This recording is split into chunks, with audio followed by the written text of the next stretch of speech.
Get ready to get dishy. This isn't easy. That's right, the good dish is here. And what's for dinner is about to get way easier. It is so good. It's your go-to and how-to for everyday meals. And today, it's all about juicy, crispy bacon. Bacon makes everything better. We've got to die for recipes for bacon-wrapped dinners your family will love. Bacon. Let's dish. That's next.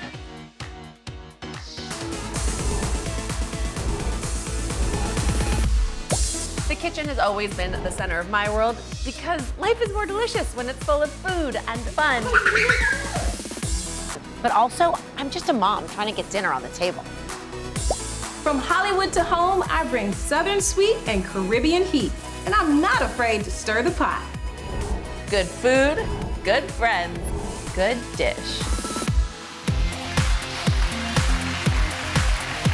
Here we go. Oh yeah.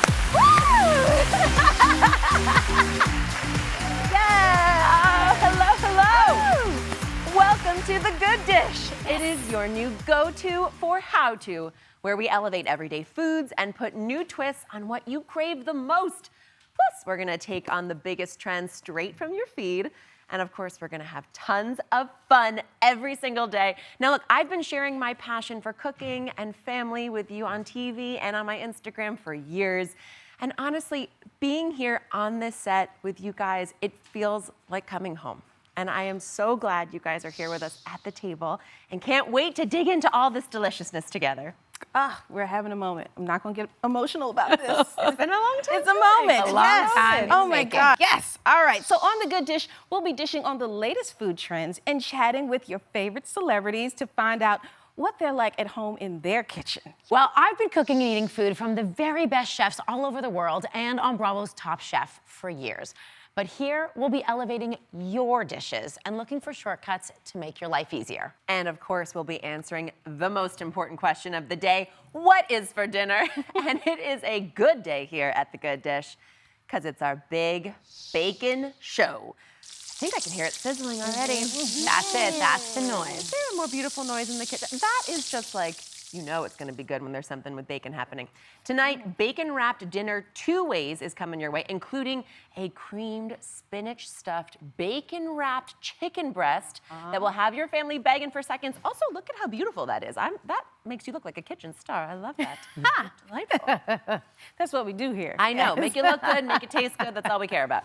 But first, I have to ask, don't you hate when you bite into a BLT and all you get is the L and the T? Oh, It's robbery. like, horrifying. The B, all right? So today we've got tricks to show you how to get bacon in every bite. The bee is back. Oh, yes. Back in full effect. And will you take a look at this gorgeous specimen? And I don't mean Daphne, I mean the sandwich. Both. Yes. This is epic. It is beautiful. It's an air-fried bacon weave square on a BLT stacked to the gods. Look at this. Huge, Best right? party platter I've ever seen in my life. It's right. It is delicious, and it's better for you because we put it in the air fryer, and I'm going to show you how it's done. All right, very simple. So you'll have your strips of bacon here, and it's just a weaving pattern. It's more a mind thing. You just got to concentrate to make sure that you have your pattern going. Okay. So you'll lay out 3 strips vertically. You'll pull 2 back, and you'll place this one down here. Then you'll go in, raise up your center, place another strip in the middle, and then bring this back, and then bring these 2 up. You kind of get where it's going. Yes. Once you get the rhythm, you're fully in the game, right? And if you want to have it easier to pick it up, I'd suggest maybe some parchment paper, something kind of ease it into your air fryer. And it's really quick and easy, 10 minutes in the air fryer. Done. Done. And you'll just check it throughout, make sure you keep an eye on it, just kind of flip it every few moments, and then you'll come out with, come on, girlfriend, can we see how beautiful a bacon weave? Look at that. Start your day with a bacon tapestry. There you go, right? It is beautiful. You don't need any bread, you just take that right there. Is this your new favorite weave? Yes, weaves in more ways than one, yes. What is it about bacon that everyone is so obsessed with? Like, it never goes out of style. No, it's the universal smell, I think. Like, everyone can identify it immediately, and it has you sniffing and salivating like a little puppy. and just mouth drooling every time. It's true. It's like this salty, fatty, perfect combo of delicious. Oh, yes. And the fat and the salt goes a really long way. My mom's been vegetarian since she was 13, and she says the one thing she desperately misses, there is no substitute for, is bacon. Yeah.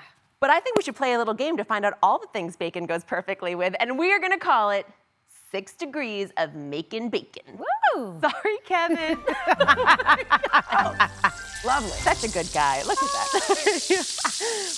You know, this is fun because this is just a few of the many perfect pairings that bacon can be used for. And you can use bacon to make any recipe better, but here are some of the categories I love. First up, bacon makes seafood better. It definitely does. I feel like it naturally enhances that mild fish and shellfish flavor. It makes it smoky. It gives it that savory taste from the cured pork. Yes, that salt and that fat goes a long way, especially because seafood tends to be pretty lean. So getting that fattiness from the bacon really helps. All right, what else can we make bacon with? We can make it with apple. This, like pork chops and applesauce, obviously the classic, but bacon and apples, one other combo that I've really gotten into is a bacon apple pie. You can actually use the rendered bacon fat in the pie crust. Get that flavor coming through 2 ways. It is sinfully delicious. And there's that thing about the tartness of an apple, the crunch and tartness. With that, again, salt and fat, it's just a match made in heaven, right? Love that. Right, next time you bake one, call me. All right. I know, I'll just send it your way. For sure. All right, how about some maple? Absolutely. Nice. That ooey gooey, sticky sweet quality gives bacon, of course, a new texture, and it helps bacon stick to a pork loin. I know we're doing those wrapped chicken breasts later in the show. If we wanted to put some maple syrup on there, it would be kind of amazing. This is my favorite way to enjoy salted pork product. And yes, it's a little bit healthy. Collard greens. Classic. Southern staple. Yes. Again, you're taking something lean and light and giving it smoky, fatty, salty deliciousness with bacon. It brings so much flavor. It brings so much depth. It makes something really healthy feel indulgent. I absolutely love that combination. All right, this is an Elvis classic. Peanut butter. I know, people thought this sounded crazy, but for me, the idea of Elvis's favorite sandwich, fried peanut butter and banana sandwiches, sounds delightful. Genius moves. And if you are a sweet person, sugar on your bacon. Why not? Bacon works well in baking. And Gail, you actually have a great way to prove just that. Remember that cronut phase? I mean, we're all still in it. The cronut was created and it took the world by storm for many good reasons. Well, there's a baconified version of it. What? And people are kind of pigging out on it. Oh, Show it to you. let me see this. What? Here in New York, No the way. Donut Hub Oh, wow. has infused bacon into their version of the dessert. It's wild. Come on. This is a heart attack waiting I mean, to the happen. amazing thing is that it's bacon and maple. You can smell both. It kind of permeates the whole room. In case you missed the cronut phase, I just need to tell you, it's these tiny layers that you find in a croissant, paired with bacon, paired with donut, paired with delicious. It changed the world. Whoever We will never be the same. whoever did this, like, give them my number. We need to be best friends. What in the heck? What in the what?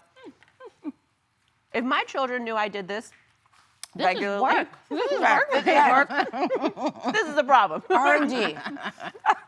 I'm gonna keep eating this. When we come back, it's a bacon wrapped dinner 2 ways. Stick around.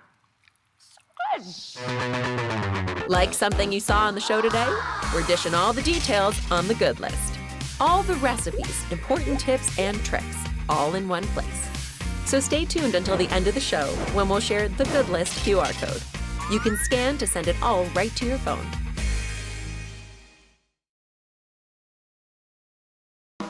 What's this? Bacon. Bacon. Do you love bacon? What does mommy call you? Bacon shark. Bacon shark? Eat your bacon. Oh, you want this one? It's my bacon. Okay, mommy, you share. That's me and my daughter. We love bacon, and it's what's for dinner tonight. We have, bacon wrapped dinners 2 ways, starting with the bacon wrap dates that Daphne whipped up last weekend. With the dates open and my peanut butter nice and softened and easy to scoop, I'm gonna take about a teaspoon and just wedge it, then grab your pecans and go ahead and tuck those in. You only need to use half a strip of bacon per date because you don't want it overwrapping. You want nice crisp bacon on the outside. I do have these neat little skewers. They will make it even easier to pick these up and pop them in your mouth once they are done. The last piece of this puzzle is sprinkle a little salt on top. Into a 425-degree oven, 15 minutes. Hear that music. Bacony goodness, peanut butter with a little touch of salt on top, that tender pecan hiding inside, and a sweet, perfectly roasted date. I mean, talk about a little sweet, fatty hit of deliciousness. Sometimes I even put a squirt of sriracha on top if you like a little sweet with your heat. Naughty. Delicious. It's a multi-hyphenate piece of bacon. She's extra. She's doing it all. Yep. But that's not what's for dinner tonight. Tonight we are having bacon-wrapped chicken breast stuffed with cream spinach. It's your side inside your main. It looks glorious and it smells phenomenal in here. Jamika, dish the details on how this gorgeous dish is made. Absolutely. And it starts with a little bit of softened cream cheese, Parmesan cheese going in. Delightful. This is the fastest way you could ever make cream spinach, right? We have some frozen spinach thawed out, and you squeeze out a little bit of that moisture there. We also have a little lemon zest. Oh, keep it fresh. Yes, that nice brightness that you really want to add. Always. Some scallions. Yum. Thinly sliced. A little bit of nutmeg. I find that nutmeg and spinach, it's that inquisitive little bite. Like, what is that? They'll keep them guessing, right? And then we're going to our chicken breast, all right? So we have it already cut, and you just have a little mallet. You can cover it with plastic wrap, and don't take out your anger issues on it. You can just, I like to do a little beat, just nice and flat. Get a little seasoning mix here. I've got a little onion powder, little cayenne paprika, and then we'll put our filling in.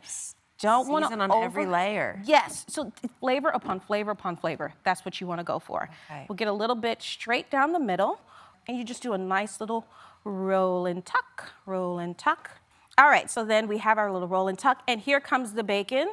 And just for you, my dear, yes, this please. is maple bacon. A little hint of sweetness going in. So once you roll your chicken around, tuck all the seam sides down, and you put your strip of bacon right around there. Cover it all the way through, just like we have here. Beautiful. And you just finish it off with a little bit more of that seasoning mix on top once you get all your bacon. So you have beautiful seasoning and flavors all throughout. You will pop these beauties in the oven.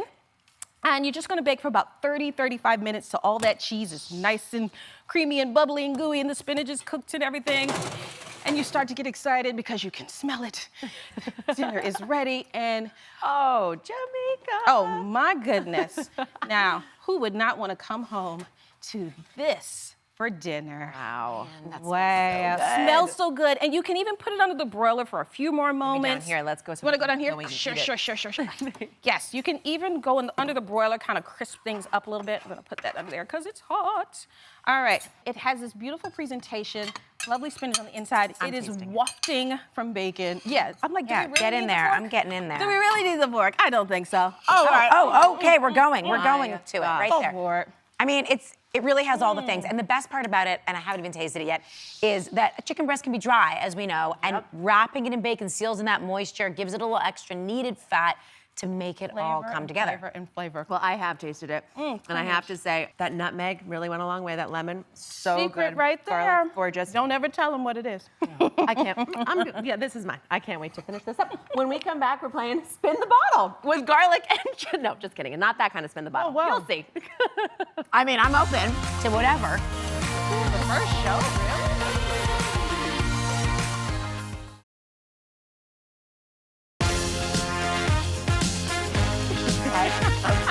Practice.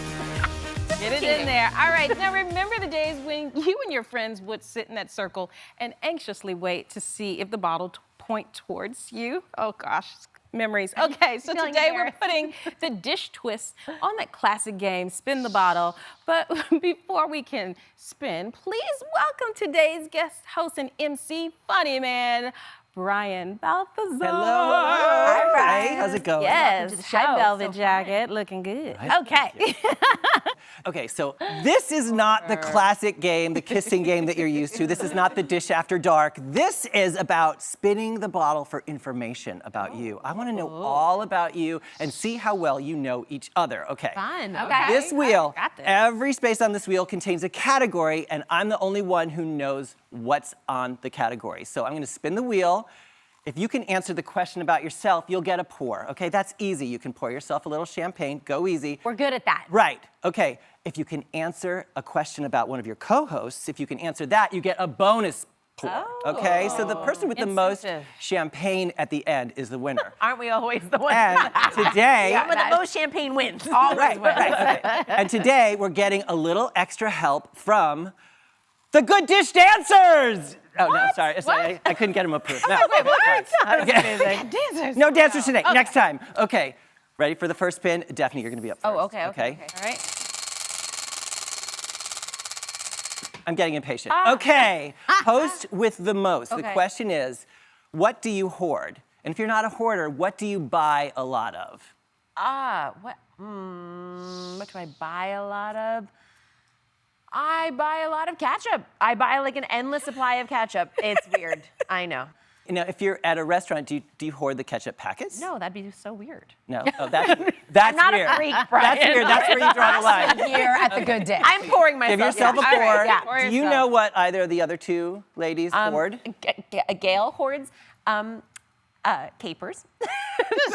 Not totally wrong. Okay, give yourself a little extra pour. And Jamika hoards honey because she's sweet. Ooh, Is that true? Do you hoard honey though? No, is that true? She just wants support. Okay, yeah. Okay, we're gonna leave it at that. Let me just say, I was hoping you'd say you hoard shoes because we were the same size. Oh. I was really hoping you. But I didn't know we could go into the closet. You know. You can go anywhere. Coming out of the closet, going into the closet. What are we doing? Anywhere in the closet, out of the closet. All right, Gail, you're up. We're gonna see what the question is. Come on. Nervous. Haters gonna plate. The question is, what do you not like to eat, but you make it because other people like it? Oh, I mean, that's easy. There are two things, really, but the biggest one is black beans. Black beans. Yes, it is irrational. It is, you have a food association. I got sick twice in my life when I was younger, and the last thing I had eaten, whether it was connected or not, was black beans. And I have a negative association with it. Okay. Pour yourself a little. Just giving herself an extra point. We haven't gotten to me yet. I'm Okay. thirsty, and it's free champagne. Jamika, you're up next, okay? Are we allowed to drink as well? Why not? I'm just checking. Okay. Oh, Brian's choice. Okay, I'm gonna make it love it or peeve it. What's your biggest pet peeve? About people or Anything goes. All right. Biggest pet peeve. People. When you Just all of them. Yes. People in general. When you say you're gonna do something and then you don't do it. Like I didn't even ask you and you volunteered like, oh yeah, I'll take care of that for you, and then you don't come through. Rude. Oh gosh, don't do that to me. You never exist to me after that. Like, yeah, that Do is you a follow. think you know Keep your any of word. their pet peeves? Do you Keep think your you word. know Gail or Daphne's pet peeves? Daphne's pet peeve. I don't know if this is it, but I know as a mama bear, like, don't come for her babies. Who's coming for my babies? You want to say anything off cuff about these children, she will have you done. Like, that's her pet and then they'll get you afterwards, all four of us. Yes, they will pile on top of you. Hey, I'll drink to that. Cheers. There you go. Cheers Don't to the come mama for the bears. babies. Yes. All the way.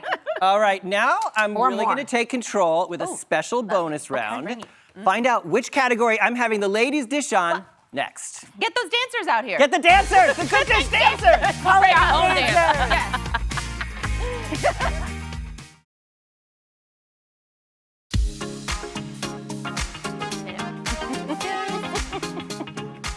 We've been drinking throughout the break. All right. We are back for the final round of Spin the Bottle with our guest host, Brian Balthazar. All right, Brian, what is our final category? Okay, it is Brian's choice, and for this bonus round, I'm having you dish on the foods that define you. Let's see what's on the menu. Up on this wall behind you are 6 dishes. I asked each one of you to pick a food that defined you. In other words, one that created a lasting impression or helped shape the cook you are today, okay? So I want to see how well you know your co-hosts. Gail, you're first. So Daphne, what food on that wall do you think was a formative food for Gail? Here's my deductive reasoning. Okay. Avocado toast wasn't a thing until like 5 years ago. Oh, okay. So right out of the gates, I'm ruling her out. All right. Apple pie I could see because Gail is like a sneaky baker. She's got a lot of tricks up her sleeve in the sweet category, so I want to go there. But at the end of the day, I am going Caesar salad with rustically torn croutons because something tells me that Gail was like, nooks and crannies give me more crunch. I love this. And Gail so tell me what's the answer. I love rustically torn crouton. Okay, I know, that was beautiful. Jamika, what do you think the answer is? I want to say the artichoke. All right, Gail, what's the answer? Well, it could have been the artichoke because I definitely have a lot of memories of eating artichokes as children. My brother especially was obsessed with artichokes, but that's not what it is. Okay. But it's the zucchini. Oh, come on! Zucchini! Yes. Tell us about the formative Like zucchini. crystal clear. When I needed to answer this question, I did not hesitate for a second. In fact, I wrote about this in my book because it is such a defining food in my life, in my childhood. And I swear this is a true story. Growing up, my mother was an incredible cook. And whenever kids would come to our house, she always made zucchini, which, as you can imagine, when you're like 6, is horrifying. Because I want when my friends to come over to think I'm cool and want to come back. And you don't want your mom serving zucchini. It's so embarrassing. Always zucchini. So she used to tell this story to my friends and my brother's friends growing up. And in retrospect, like, I'm honestly horrified, and she might be horrified that I'm telling the story on national television, but it's true, and I can laugh about it now, sort of. She would tell my friends that actually, when they would, refuse the zucchini, she would say, oh, well, we used to have a 4th child in this family. But they passed away from zucchiniitis because I forced them to eat so much zucchini. I swear to you, she would tell like 12-year-old boys this. And of course, she would get calls from my friends' parents being like, my child came home and told me this story, and I'm so sorry to hear. Oh, I swear to you. And like, we would just be horrified that my mom would do that. But interestingly, I have come to truly love zucchinis, and now you will always find one in my fridge. I wonder what she thinks of zoodles. Does she support zoodles? Yeah, she does, Okay. for sure. Okay, good. Yeah. All right, Jamika. I support zoodles. Important questions we need to answer. Okay, Jamika, you're next. Daphne, what do you think is the food that defines? Well, my deductive reasoning did a whole lot of nothing last time. It's a toss-up between the shrimp and that apple pie, which is calling my name. She's Southern sweet, Jamaican heat. I don't know. What does that say to me? I think that says shrimp. I think it says shrimp. Okay, she says shrimp. Gail, what do you think it is? Well, it's interesting because I was also going for apple pie, so I'm gonna choose apple pie. We gotta get it one way. Come on. All right, I feel Jamika, like this could be a tiebreaker moment. Okay. You tell me. Ready? The answer is the shrimp. Pour it out, pour it And out. let me tell you, Moroccan spice shrimp, to be exact. What is it? Oh, Moroccan that's spice so shrimp. That is the dish. I will never forget it because starting out in my career, now I was in corporate America, did the whole thing, corporate business suit, all of that, left that all behind to pursue my passion in food. And I started out in catering and was really just trying to work my way through. And I booked the gig for an award show in Atlanta, and it was like all the hip hop artists you could imagine, and I was asked to cook for them in this lounge. And it was my Moroccan spice shrimp that was like everybody was buzzing around the room, like, and I'm looking around and every hip hop artist is eating this, and this huge entourage comes in and I hear Snoop Dogg's in the house, right? And I can't even see him. It's just he's surrounded by all of these people, and He's like 6'5", isn't he? but it was like he's covered with people. But I knew it was him because it smelled like weed when we walked in. Like, I was like, yes, Snoop Dogg is in the building, right? And then, yes, and all of his entourage, everybody swarmed my buffet, and it was like all the food was gone. And they were just like, I fed the happiest hip hop high artist in the world. Like, that was the night for me. And I sealed it, and I was like, if I can do that, I can do anything. Like, that is what solidified my career as a chef. Like, I could do anything in the food world. So yes. So tomorrow night on The Good Dish, what's for dinner? Moroccan spice shrimp? I gotta have those. Now I And need Snoop Dogg, come by. Like, I have more shrimp this time, so I will definitely feed the entire entourage this time. Yes. And a team, sous chefs. There we go. I'll drink to that. Okay. Yes, drink to Daphne, that. we want to find out what your defining food is. So, Okay. Gail, what do you think it is? Okay, so before you chose mine, I was gonna say Caesar salad because I know you have a family Caesar salad recipe that I am now obsessed with because you taught it to me. I love that. So I was gonna say that, but then you chose it for me, so I'm gonna go artichoke. Because I know your family grew up in the Mediterranean. You have, that's, where your ancestry is from. And I feel like it just feels bright and Mediterranean. So I say artichoke. Okay. All right. Jamika? I say avocado toast because nobody said it, and we're just moving this game along. So avocado toast, let's go. Okay. Daphne, what's the answer? The big answer of the defining dish for Daphne Oz is the artichoke. Well done, Gail. Very nice. Pour it out. I got to top you off. Okay. Brian, Like that I'm always that guy at the party. I'm always the one. Okay. Pour. There we go. I'll take it. What's the story? Yeah, let me tell you about this artichoke. So, funnily enough, this specific artichoke that we see here is my grandfather's Italian stuffed artichoke. It is roasted to perfection. It is what he makes every single Christmas for our huge family. My mom's one of 6, I'm one of 4. It's like 30 plus people every time we get together for a holiday meal. And this recipe is, I think, taught me a lot about how to make healthful food. Like, obviously, this is primarily a vegetable, but make it feel indulgent and decadent and celebratory. Have it be something people can't wait to get around the table to eat. This is stuffed with Italian breadcrumbs, pecorino cheese, chopped up stems of the steamed artichokes, roasted to golden brown perfection, slather olive oil all over on top, and to see the joy on my grandpa's face when he puts it down in front of all of us and we just go to town on these gorgeous vegetable gems is it is that confidence, it is that joy that I try to bring into the kitchen whenever I get in there. So, well, I agree. 200%. You guys all kind of have the same amount. I think I'm the real winner, but I want to raise a glass and a toast to all this good dish we have to look forward to. And thank you for having me. Here's to many more stories and dishes to come. Cheers. Thank you to Brian for bringing the booze, having fun with us, getting to know our favorite dishes, the ones that defined us. And coming up, have you ever wondered what the best way to make bacon is? I know you have. When we return, we are heading to the test kitchen. I'll meet you there.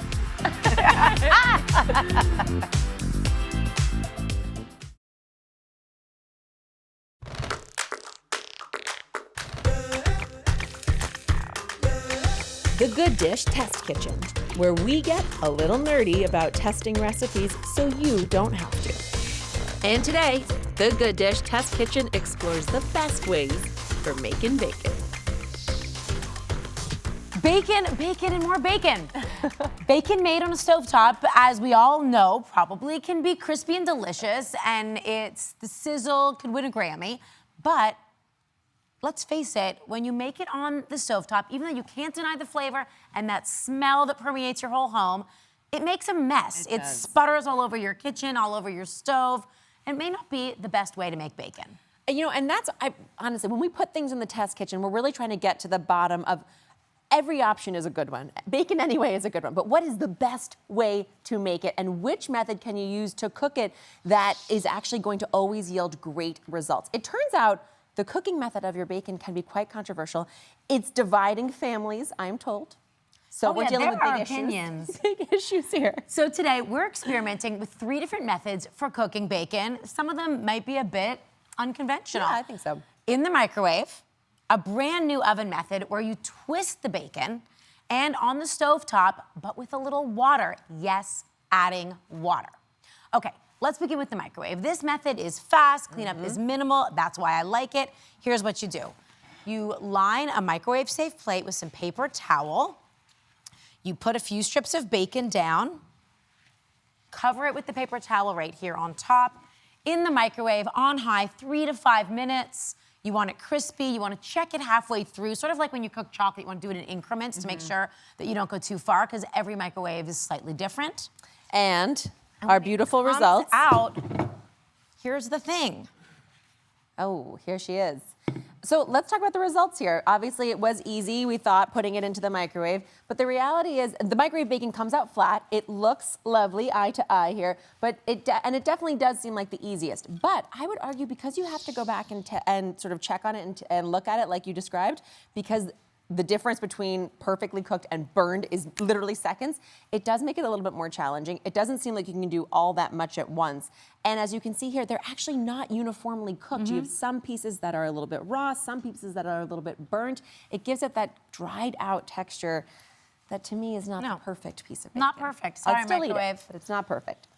The next method for cooking bacon is a new trend, twisted and baked in the oven. It is taking TikTok by storm. Let's have a look.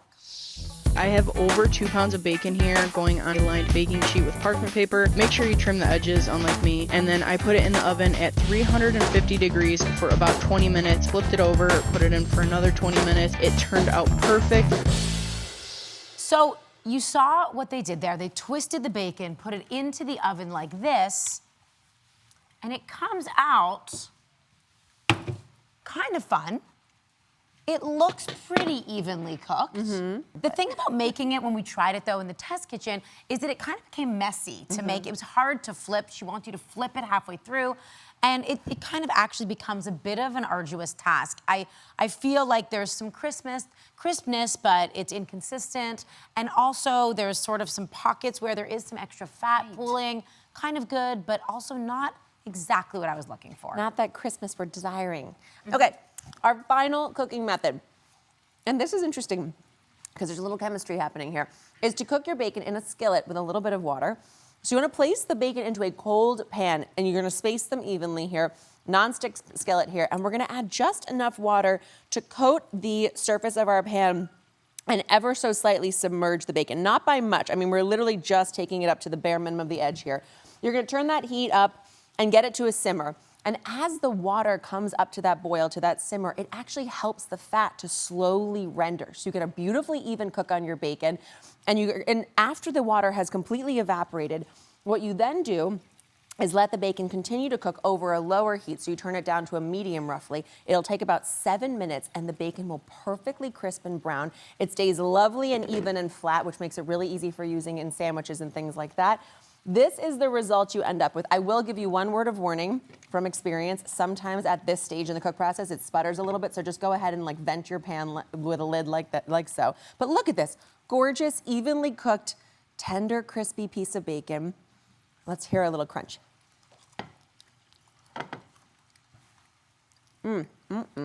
Pliable, not too crispy. The science to support it, of course, is once the water boils, it renders the bacon fat slowly. This does help prevent the bacon from burning.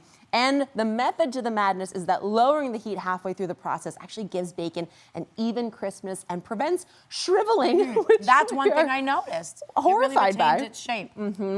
Delicious. Okay. So let's see it side by side. Here we go. I have the big reveal. Okay, great. Side by side, here is our professional results. We have the microwave version, twisted in the oven, and then we have the stovetop in water. And I will say, pretty much by a landslide, the best way for making bacon is stovetop in water. Who knew? Delicious. Really good. All right, when we come back, we're gonna show you what mealtime looks like in our homes. Really, stay with us.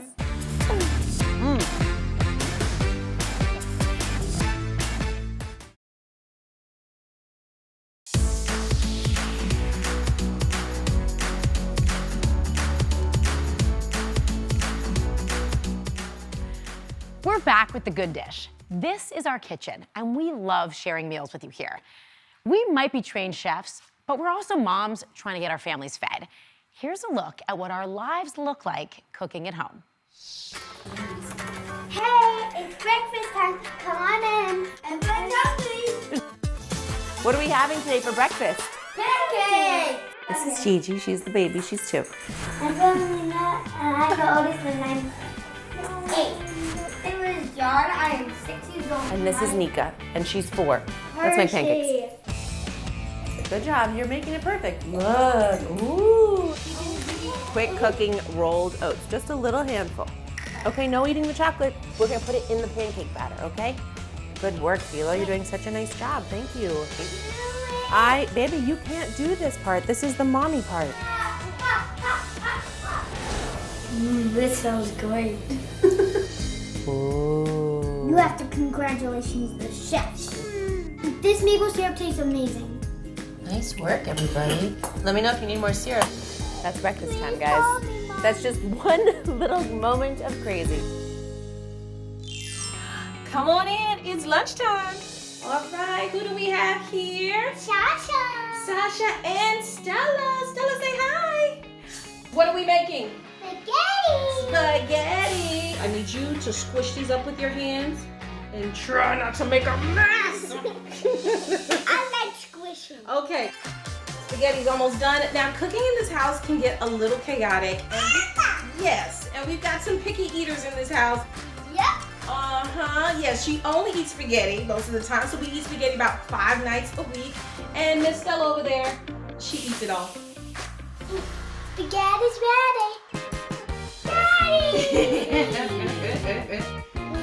Dig in. Yeah, because Stella's eating it all. Look at Stella. How does it taste? Excellent. Yay! Nice work, ladies. All right, and I'm not touching your hand. Look at you, you're a mess. Hey, welcome to Brooklyn. You're just in time for dinner. Come on in. This is my family. This is Jeremy. This is Dahlia. She's 8. And this is Cole. Cole, how old are you? 3.5. He's 3.5. Let's go in the kitchen. So this is my happy place. This is the place I stand many, many hours of every day, cooking, playing with my family. It's a great vantage point in my very open concept house. Tonight for dinner, we're having my family's favorite lentil and chickpea soup. It's simple, it's hearty, and it's really delicious. Mommy, can I help you? I would love you to help me. Do you want to give that a stir? Can I take the garlic from you, please, sir? I find the more I cook with my kids, the more they want to eat it because they're invested in it and they're proud of their hard work and they understand the process of cooking. So that's why they're the best eaters in the world. This part of the day is always a little chaotic, but it's also a great moment for everyone to be together, talk about our day, and enjoy each other's company. Cheers!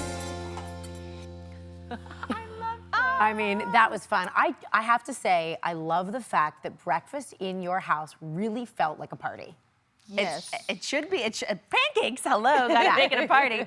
I do. It makes me so happy. It's not every day that my kids want to get in the kitchen and help. Sometimes they do, sometimes they don't. It looks like they do. But it's so beautiful that when they do, they get in there and they have fun and they know it's okay to like make a mess, and sometimes it goes a little awry, and sometimes mommy forgets the pancakes are on, they burn, and we have to wait for another batch. Like it reminds me so much of how I grew up, that love that was always present in the kitchen, and seeing my mom cook, and having that sort of like intuitive feeling about food, and not being afraid of your food. That's all I ever cared. Yeah. People ask me about picky eaters all the time.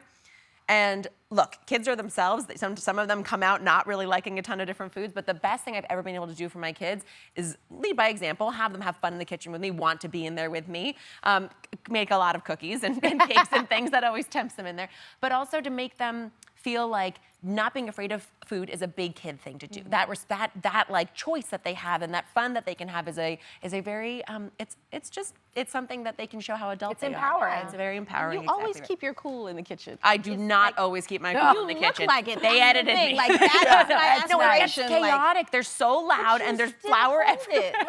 It's just like you still are in control of everything, which is what I admire about you. Thank you. Now, I have to tell you, Sasha and I are on the same wavelength. Does she eat pasta every day for lunch? Every Spaghetti single day. specifically? Spaghetti specifically. So I'm like, I don't even have to ask, what are we eating? Spaghetti. Every day. But she won't break that. I mean, it's convenient for me. I just make pounds of spaghetti. I do love spaghetti if I had to choose. But I pasta mean, she's picky, and I gotta love her for that. I'm like, your mother is a chef. Yes, I she could dabble and do a few things, but it's like spaghetti. I'm good. She wants it to be easy. And then now you, ma'am. Oh, with yeah. your little mini-me. Chaos. I mean, Speaking of it's mini-me, like, yeah, for sure. You all can pick up on each other's cues and just like, I love the way you all are in the kitchen. Well, I mean, yes, there is no denying that she is mine. We're not sure if she's my husband's, but we know she's mine. No DNA testing necessary. They both are ours for sure, through and through. But it's funny, we play this game, and she did it perfectly when we were making dinner. Where sometimes to sort of just like tease each other, we try to finish each other's sentences, and she's really good at like just going right into what I'm gonna say and picking it right up. I think it's like hilarious. Isn't 8 kind of a fun age? Philomena, my oldest, is 7. She'll be 8 in February. And it's like they're little adults. They're their little companion. They're always there, and you can play games with them. Mm-hmm. And they, at every age, they shock you. They really just like blow your mind with what they come out with. But they get the joke. But they get the joke. Exactly. It's the humor that really. I love it. I love it. Well, that was so fun to get a peek into our home lives. Crazy kitchens. So fun. Always a crazy kitchen. When we come back, the best way to get all the best recipes and how-to videos sent right to your phone.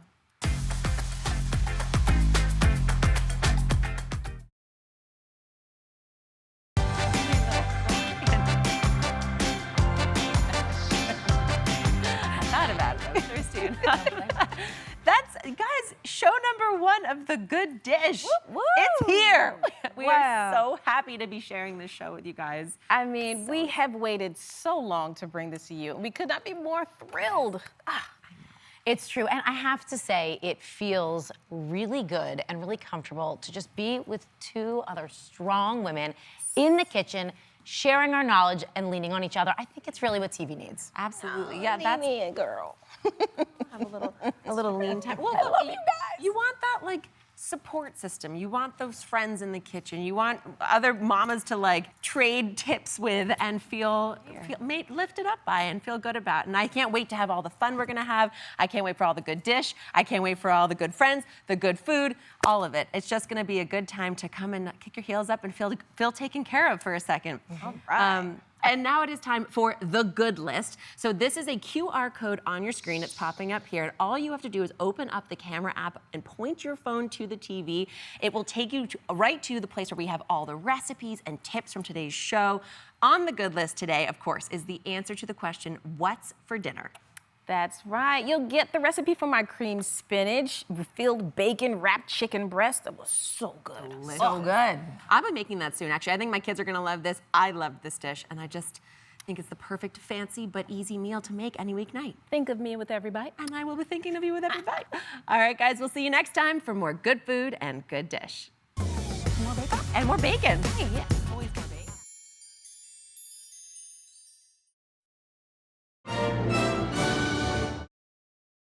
Get ready to get dishing. We've got recipes for bacon wrapped dinners your family will love. Let's dish.